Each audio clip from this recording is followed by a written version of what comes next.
garlic, tsaka ako ng sibuyas.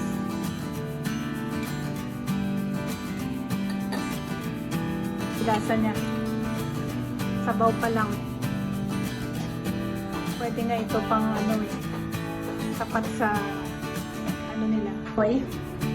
Ingat po kayo mga kapromti kasi may bagyo. At maraming salamat sa panonood. So, kain tayo mga kapromti.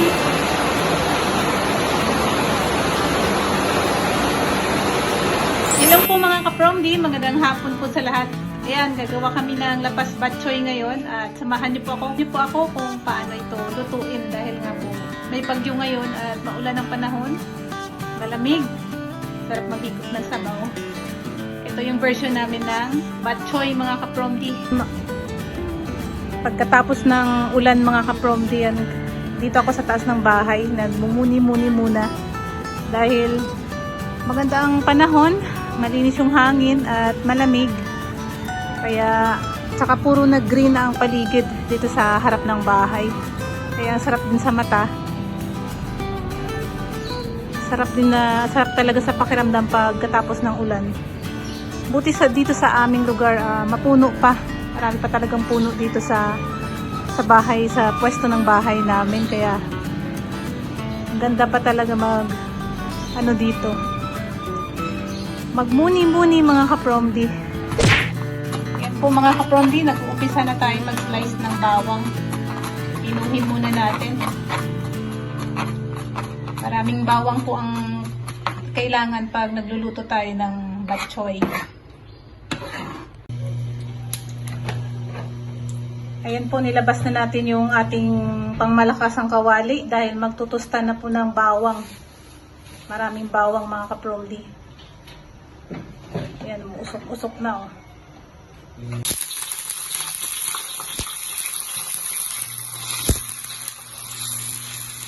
Ito rin kasi yung sikreto mga kapromdi para bumango talaga yung ating batchoy. Maraming bawang. At mainit na mainit yung ating kawali. Marami ding mantika ang kailangan.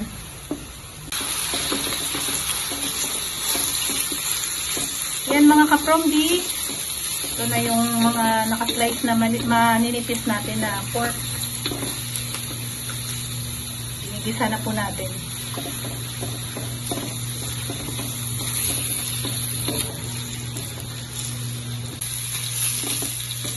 Sinunod na po natin mga kapromdi yung atay ng baboy. Yan. At patis. Yan po. Pero sa iba mga kapromdi nilalagyan nila ito ng ginamot. Saka maraming paminta. Pero sa amin, yan, patis lang po ang nilalagay namin.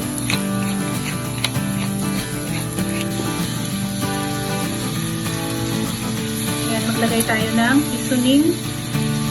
Nor seasoning. Panguna po mga kapromdi. Ito naman tansyahan lang kayo magluto mga kapromdi. Hindi na kami naglalagay ng mga tamang measurement. Tansya-tansya na lang talaga. Yun. May nagwa-washing dito. Narinig natin yung washing machine mga kapromdi dahil sasabay natin yung washing habang nagluluto.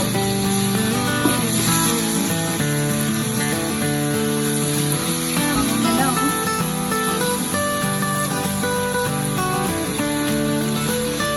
Ito yung magdadala talaga sa kanya mga kapromdi.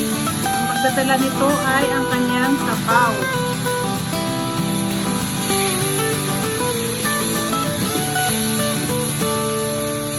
Tagal-tagal na rin kami nakaluto nito. Siguro more than 6 months na rin.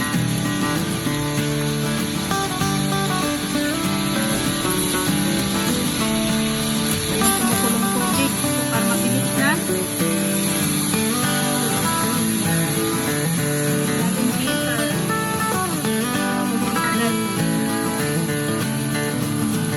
Nagpas lang po siya sa sahog. Yung ating sabaw. Ito na yung ating itlog. Pinatong na natin sa sinaing mga kapromdi para mamaya Naka-ready na rin yung mga ita-toppings natin mga ka-promdi. Oh. Slice na, ito yung bawang, tsaka ito yung slice na sibuyas, dahon ng sibuyas.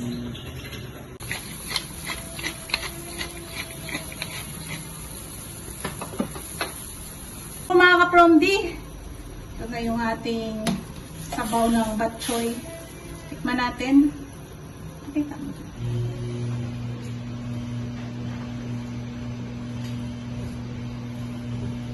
Oh, tama na. Bok choy na talaga mga ka-promdi. Yan po ang gagamitin nating noodles, yung Miki, fresh Miki pancit molo. Ayan po, hinugasan natin.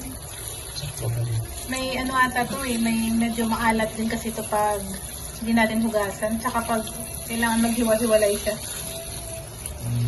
Tapos, tsaka natin siya bubuhusan ng mainit na tubig.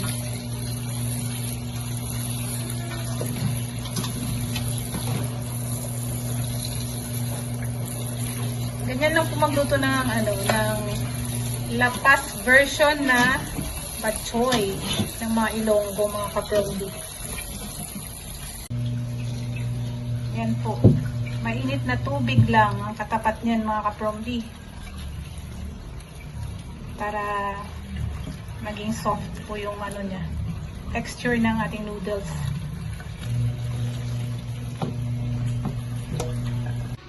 Okay. Ito na yung ating yan. Ready na natin mga ka-promdi sa ating maliit na bowl.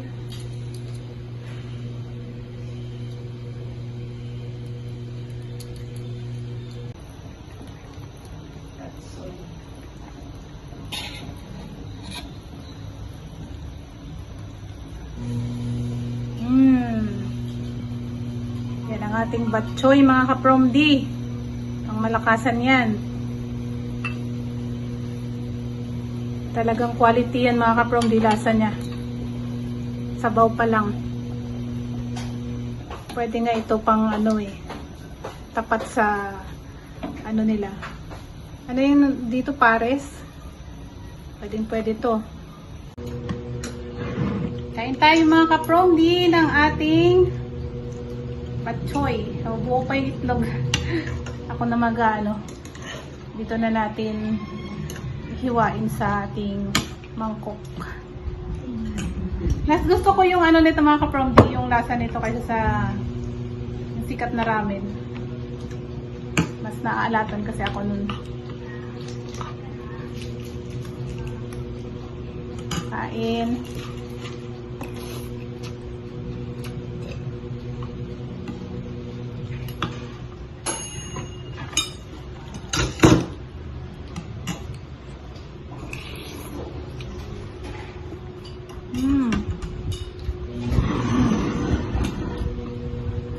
Yung ating tinapay, meron pa, toasted bread naman. Dito tayo sa malambot lang. Dahil noodles na kasi ito mga ka-promdi, kaya sausaw lang tayo.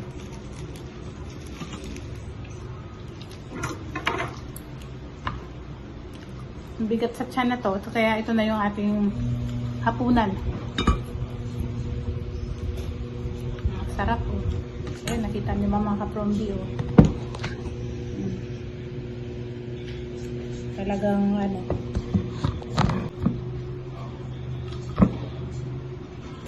ang linamnam niya talaga.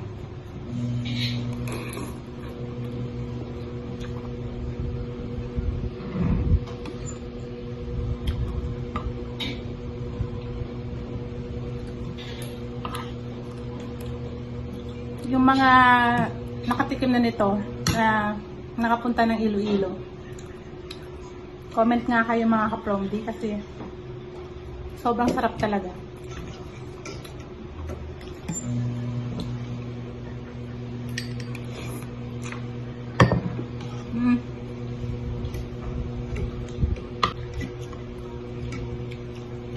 Yan mga ka-promdi, so tapusin ko lang to ang ating pagkain nitong bok choy. Ingat po kayo mga ka-Promdi kasi may bagyo. At maraming salamat sa panonood. So, kain tayo mga ka-Promdi.